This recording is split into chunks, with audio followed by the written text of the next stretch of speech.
You're listening to the Studyclix podcast, your number one source for junior and Leaving Cert tips. We make exams easier.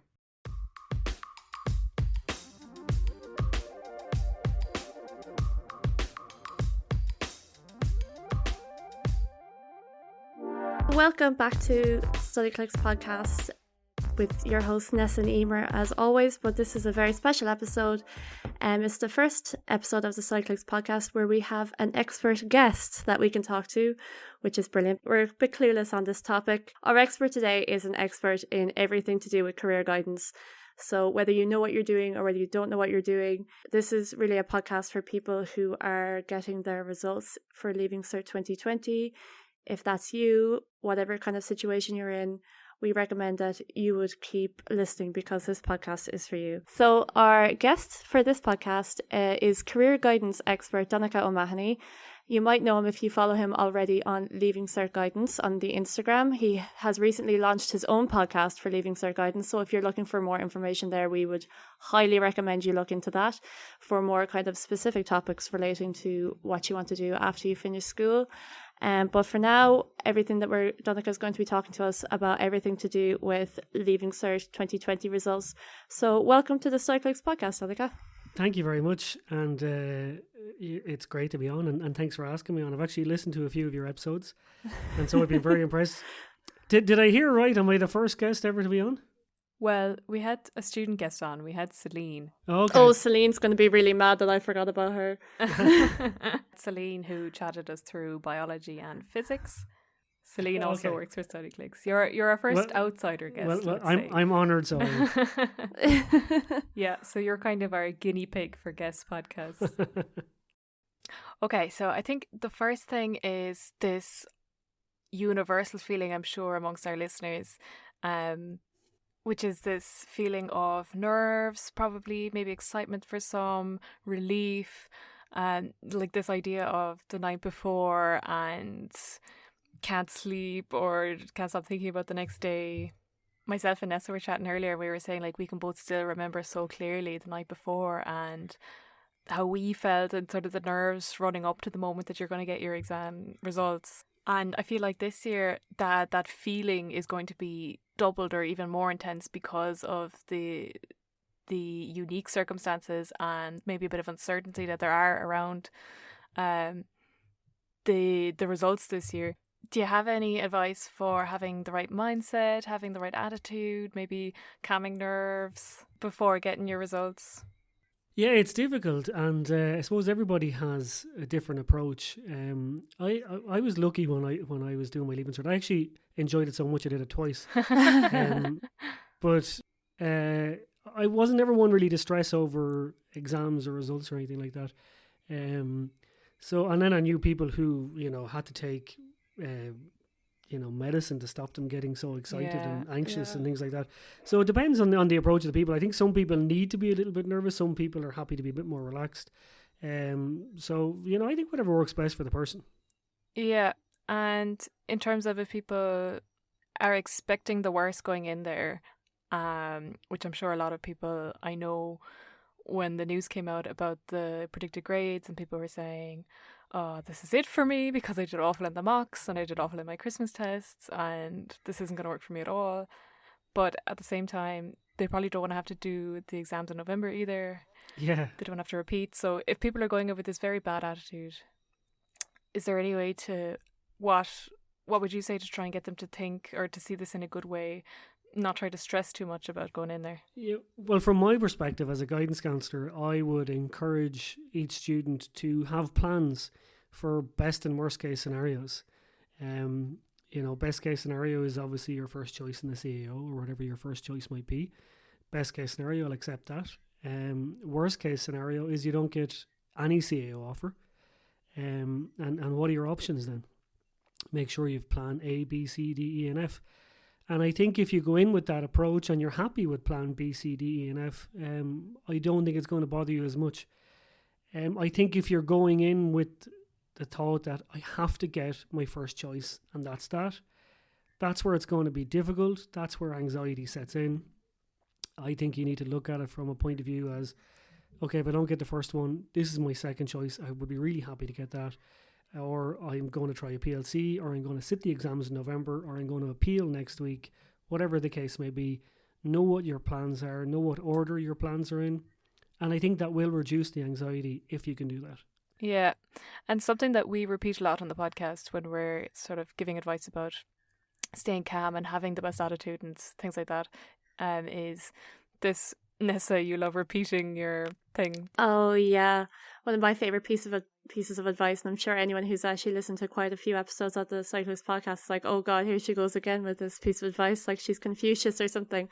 But my favorite piece of advice is that if something is, you can never change the situation that's going on, but you can change how you feel about it. You're never in control of a situation. So in terms of the, everything that's going on with 2020 as a general time, everything to do with the pandemic is completely out of your control. So you can't control what's happening, but you can control what you feel about it. And that is just something you have to always hold on to. Especially now, like with the predicted grades, everything has been taken out of students' hands. What's done is done. You can't kind of think back on what you could have done differently. You just have to kind of focus on the present situation, and there's no use in just constantly worrying, because there's really nothing you can do to change that. But you can adapt a positive attitude, and even if you do that, that's half the battle. I would agree with that 100%. There's a lot of things out of your control. And there's always these sayings about control what you can control. Nobody can control what grade they've got now, the calculated grades. I notice you guys say predicted grades, but I think teachers are keen to let everyone know they're calculated grades. This isn't a prediction we're making. There's a big calculation has gone into this. It was called the predicted grades that the teachers gave, but then it was calculated grades would be the final kind of result, is it? No, calculated grades from the start. Okay. No predicted. There was no predictions made. This was a calculated model and formula. Okay. Do you want to talk us through, so basically, Donnchadh, what is a predicted grade? Sorry, what is a calculated grade actually? Yeah, and it's important to know that it is calculated grades. It's just sometimes when I hear prediction that, that it sounds like teachers are just pulling this grade out of the air and saying, look, that's what I think that. But there was study went into it. Teachers had to go back over 5th and 6th year, look at homework, look at tests. Now they would have had all these results recorded and things like that, but look at all these Christmas tests, summer tests, even mocks, and kind of come up with a way of giving a grade based on that. And, teachers did have to take into consideration that students were going to have 3 more months to study. Maybe a student would have had a reader or someone to write for them, or whatever the case may be. All those things had to be taken into consideration.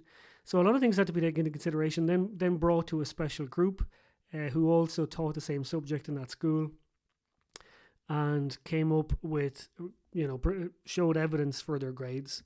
The same with the principal or deputy principal. Here are the grades, here's the evidence for the grades. And there was a ranking order as well. So it wasn't just a grade you gave a student, it was a percentage. And based on that percentage, there was a rank order in the class as well, which helps when you send it to the Department of Education, where they have an algorithm to be as close as possible to previous year's Leaving Cert results. Because if you ever look at the results, they're quite similar every year. The subject, more or less, every year that gets the least amount of H1s is English. And if you look back over the last few years, it's always English. And with that being said, if you look at over the last few years, the subject that got the least amount of H8s was actually English as well. So that kind of stays as a steady stream, and they wanted to keep that going, because there's thousands and thousands of students applying this year who don't have calculated grades. Their grades are from previous year's Leaving Certs.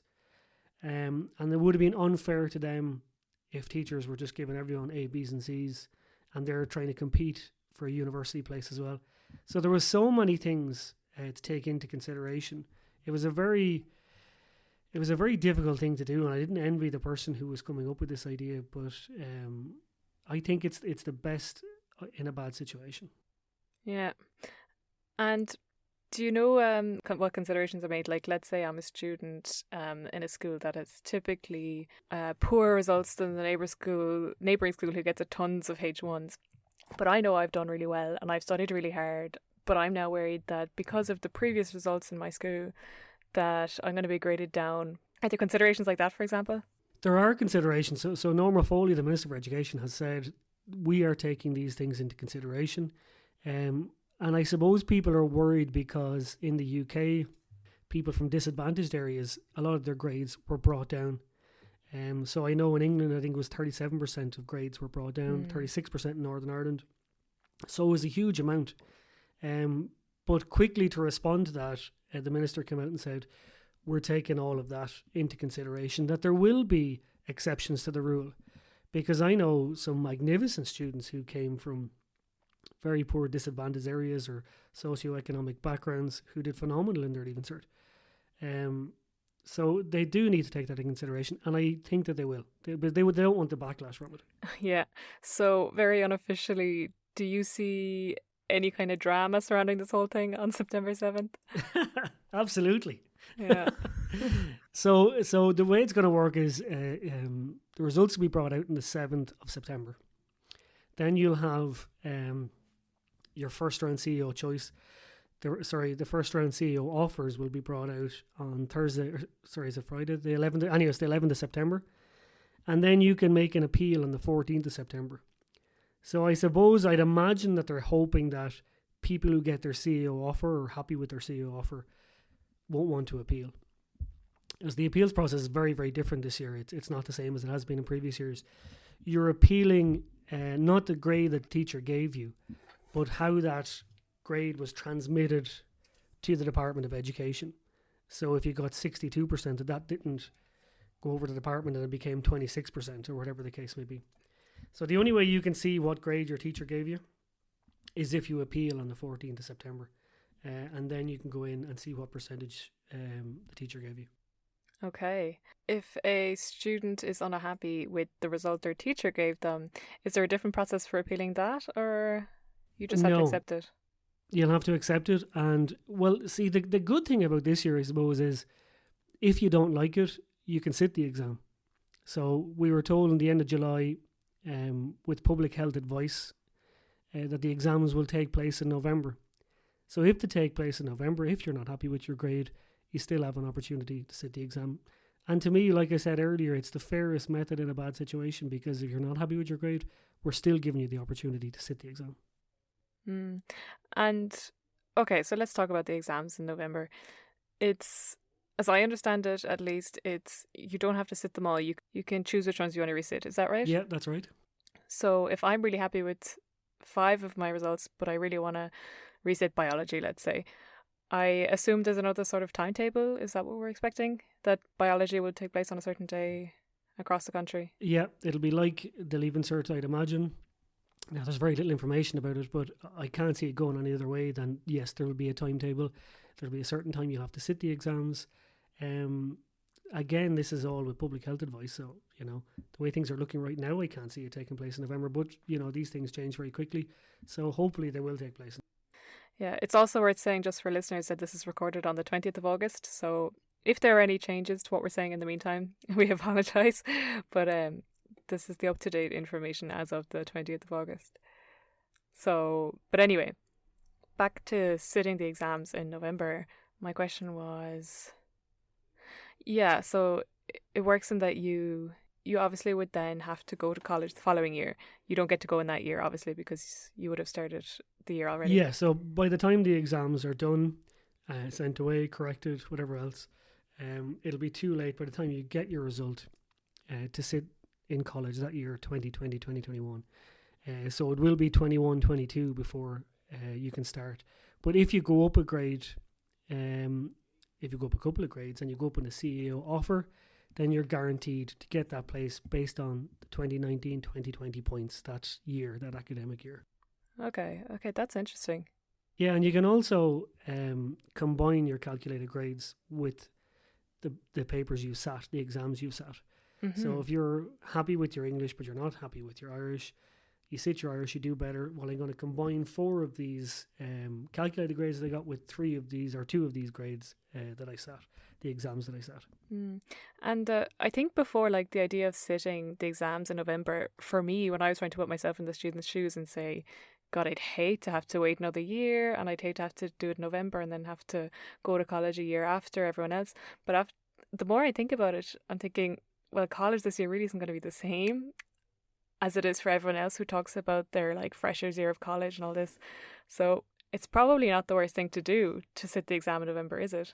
Yeah, and I've met a lot of students who are planning already on trying to defer their course for a year, if that's the case, because they want to go to a university, college, ITs, third level, whatever the case may be, and enjoy that experience that you spoke about, with your freshers week, even playing sport in school, playing music, going to concerts, everything that university kids do, to enjoy that year and not to be doing online classes from mum and dad's house. It's not what university or college is about. Yeah.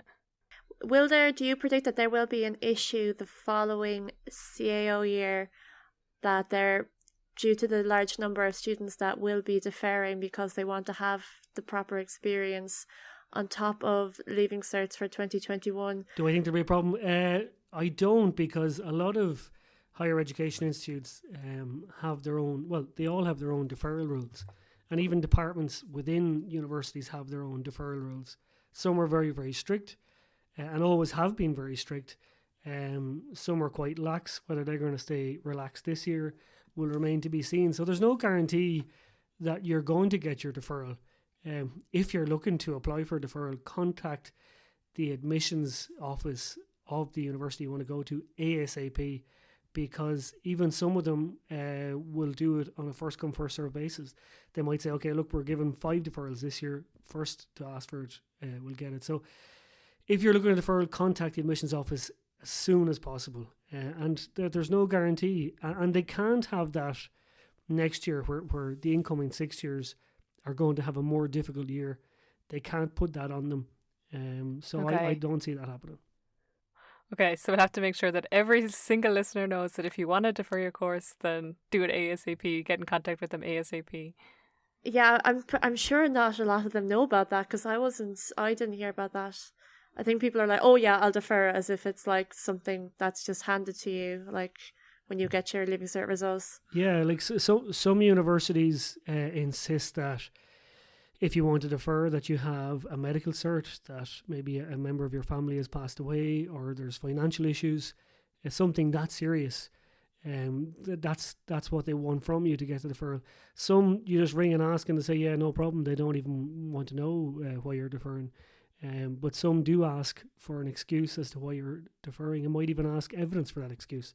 So it'd be a good idea then, between now and when you get your Leaving Cert results, if you're looking to defer, to figure out what the deferral process is for not alone the higher education institute that you want to apply for to, but even the department that you want to apply to it. And even you could ring the admissions office before then and saying, what's the process for the deferral if I get my course next week? Okay, that's very interesting. So going back to results day and looking at your options, there's one option that people kind of tend to look down their nose at, or they just don't kind of consider, because I'd say it gets a bit of a bad rep. But something that people don't know about is PLCs. Can you talk to us a little bit about those? Yeah, so post-leaving certificate courses are offered at further education institutes around the country. And to me, they're a phenomenal offering that we have here. And it's ideal for students to help with their transition from secondary school to third level, because that transition can be very difficult and not everybody copes with it very well. And so often there can be dropouts based on the transition not going so well for people. So they offer courses in everything in further education institutes. Now, it mightn't be the one closest to you, but if you keep researching, you will find a further education institute where you will get a course that you want to do. There are fantastic progression routes from PLCs, which means next year, if you did a PLC, you could apply to the CAO as a QQI applicant, so as a PLC applicant. So rather than using your Leaving Cert results, you could use your PLC results. And the majority of college courses around Ireland accept PLC students based on their PLC results.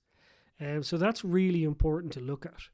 Whether that's, I know PE teaching in UCC is a big one for people who've done a sports course. Nursing is a big one. It can be quite competitive, and a lot of them are competitive. But it's certainly worth checking out, not alone for progression routes, but for the opportunity even to enter into the world of work after you've finished your PLC course as well. Yeah, and I think PLCs, or I think, like Nessa was saying, a lot of the time they're dismissed. And for me at least, I never really understood exactly what a PLC consists of. What do you do generally? I think I imagined it as a more practical option. I'm assuming it's probably quite different depending on the field of study you go into. Is there sort of a general overview you can give to give people who don't really know what a PLC is, what it generally entails? Yeah, so it can be classroom based, it can be lab based, whatever your field is. Like for example, if you want to do general science in UCD and you haven't got the points for it, you could go to a PLC college and do a course called Laboratory Techniques. And from that, you could apply for that course in UCD and could be successful from it. So again, it depends on the area of study. It can be classroom based, can be lab based, can be sports based, whatever the area of study you're looking at, but not too dissimilar to what you would do in a third level institute. And it would help you gain skills that you need for third level institutes, like essay writing, like lab techniques, like placements that you might need and get you ready for it. You could even figure out, God, this isn't a course for me. I'm glad I only spent a year doing this PLC. Or you could do a year doing a PLC and say, wow, I absolutely love this. I want to go into further study doing this. This is my passion now. So whatever the case may be, but certainly should be an option to look at. Yeah, it sounds like the perfect bridge, to be honest. Yeah. I always consider kind of like a transition year. So transition year, obviously in school we have between junior cycle and senior cycle, but PLC can be a transition from secondary school to third level. And I always think it gives, and I've never met someone who's done a PLC who haven't liked their experience or didn't put their experience down to being absolutely time well spent.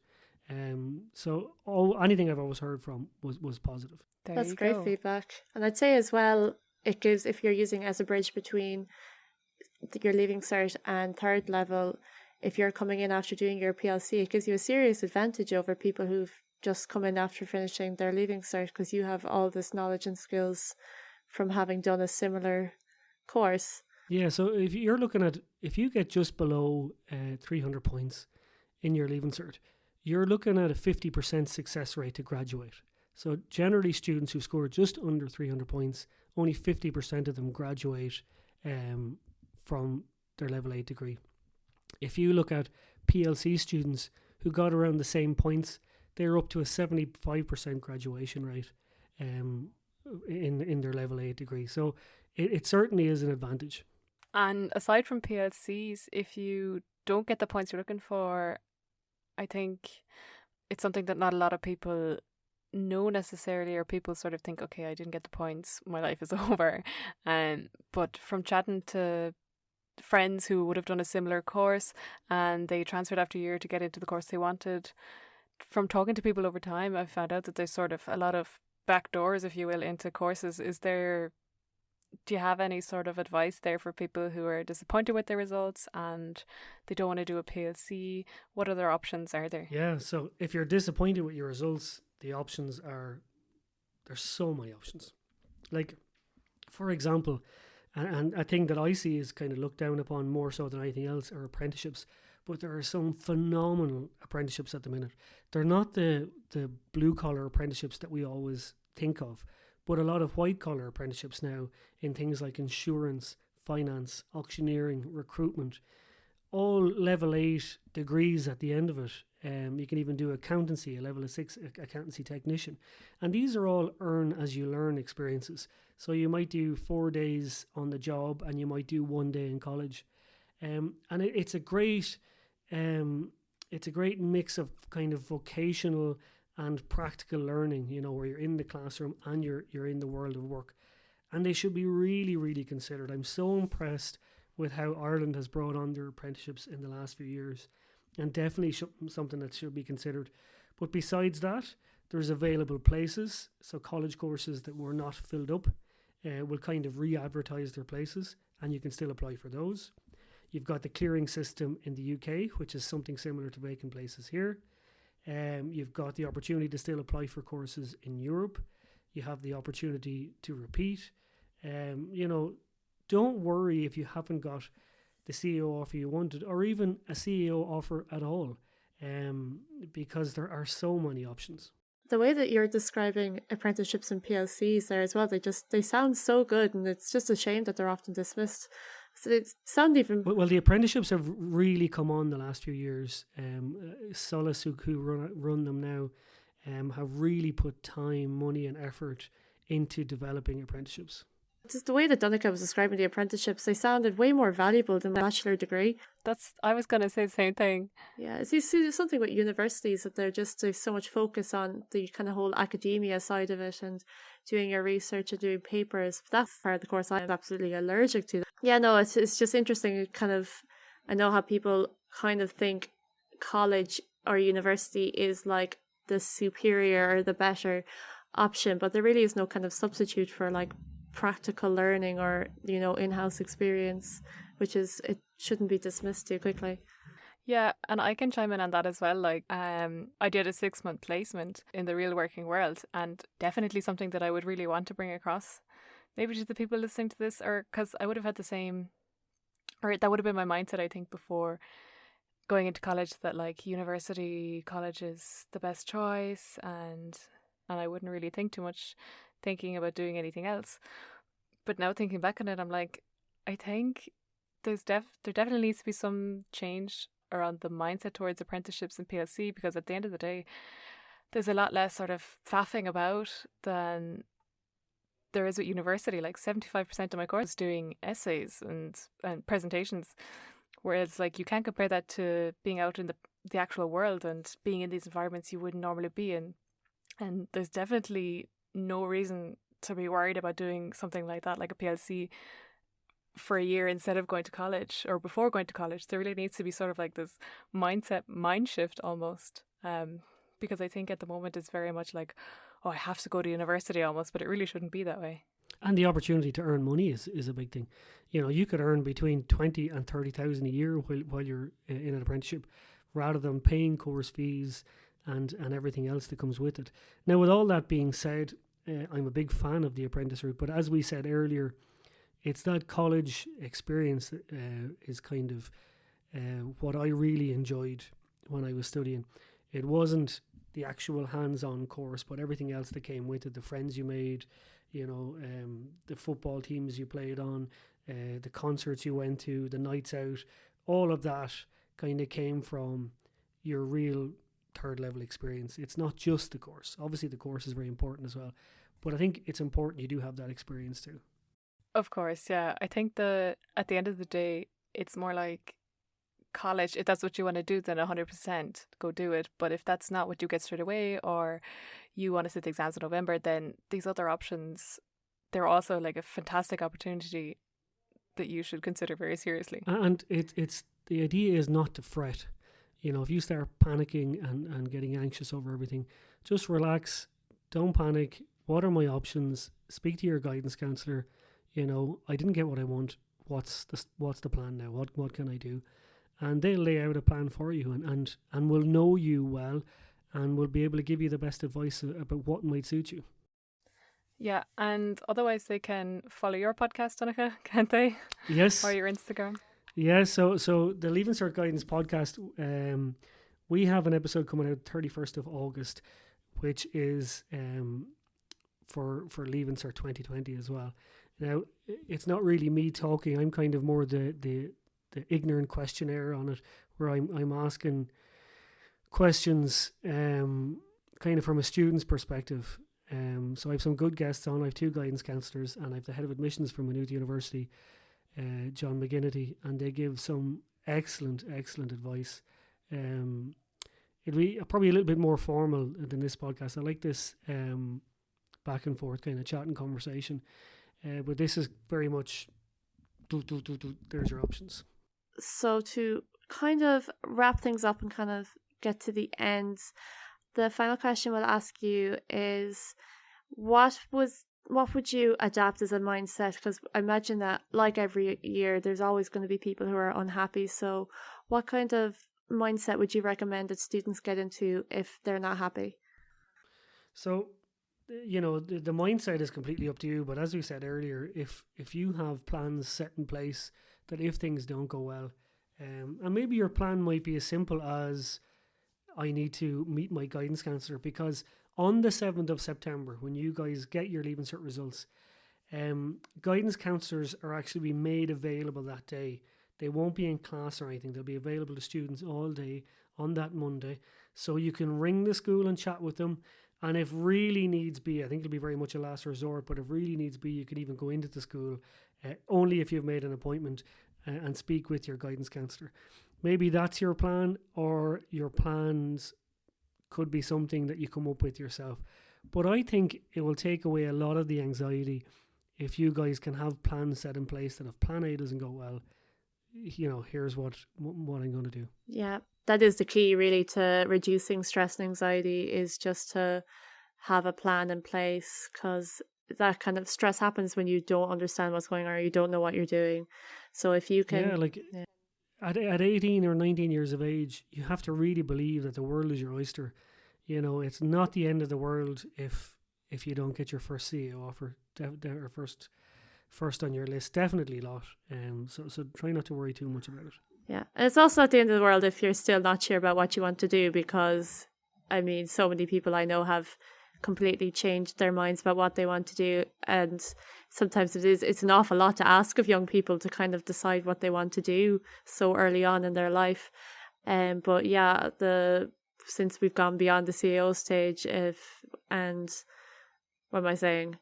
But yeah, in terms of getting the course that you want, that as long as you have some kind of a plan, that's kind of the best way to reduce anxiety and stress. So the main message, I suppose, is there are countless options for you. Don't freak out. It'll all work out for you in the end. And I know it's easy for us to say that, and it's not meant as flippant or anything or disparaging, but I suppose the three of us have been through the system, and it's only when you look back that, look, it's not the end of the world. It really isn't. But it is difficult to tell an 18 or 19-year-old who's going through it at that time, because that's their entire world, that really it's not the end of the world. But, it's not. Yeah, and what I've mentioned a couple of times before, what always gets me through difficult periods, or if I'm really nervous about something, or if I'm dreading something, I just always try to imagine a point in the future where I know that thing isn't going to be annoying me, or I know that I'm going to be past the point of dreading it, whether it's 10 years in the future or whether it's an hour in the future. For example, I remember doing my driving tests, I just kept focusing on the hour ahead of the current hour I was in, because I knew at least then, regardless of the outcome, it'll be over, it'll be out of the way. So I think that's, like you said, it's hard if you haven't gone through that yet, and to try and listen to the advice of people who have. It's not always easy to take that advice and understand it if you haven't experienced it, but just try to think of that point in the future, because like everything, it'll pass, it'll be gone, you'll find a solution some way, things will get better. Well, funny, Eimear, what kind of worked for you, that looking to that point in the future? I used to always do that, and then I kind of stopped doing it. So the new approach works for me, and like that, whatever works for you, you should use. But I remember when I became a dad first, I was constantly fretting, what if this happens, what if this happens? I was constantly looking into the future. And I met a friend of mine who said, just take it 1 minute at a time. There's nothing in the next minute that you're not going to be able to handle. And so I try to live like that. But I understand what you're saying about that point in the future is something similar. But certainly whatever works for you. But for me, from then on, it was, okay, in this next minute, there's nothing I can't handle.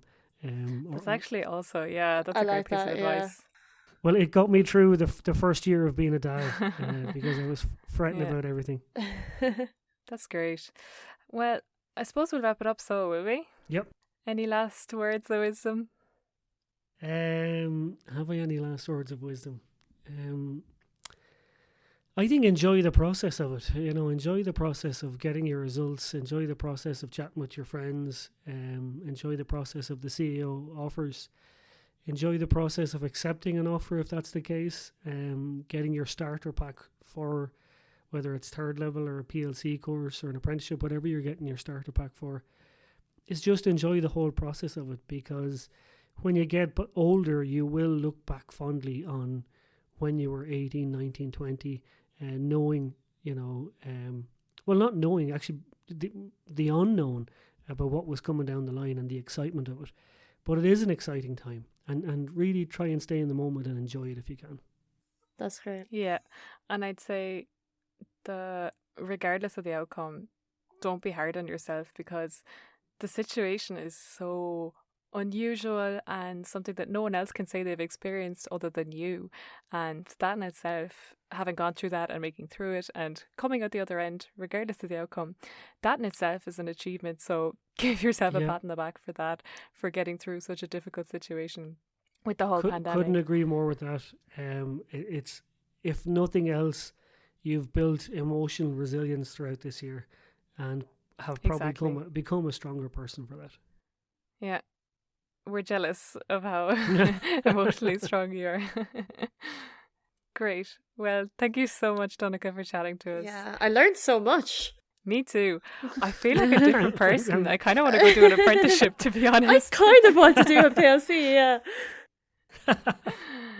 My work here is done. But yeah, so like we said, we'll hopefully have you on again at some point. Donnchadh will be back to give us more tips throughout the year. Yeah, so Donnchadh, do you want to let us know your details if people want to follow you?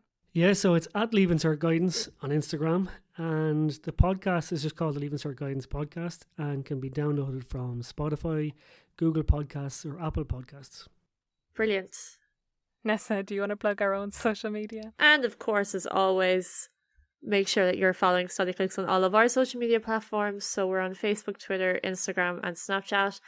If you're searching for us on Snapchat, we're study_clicks. Coming up to the start of the year now, we'll be running some competitions over on our Instagram. So we are well worth a follow, as well as lots of fun stuff and study tips. So yeah, make sure you're following us over there as well. Yeah. So thank you, Donnchadh. Thank you, listeners. And catch you again next time. That's it. We'll chat to you next time. Bye.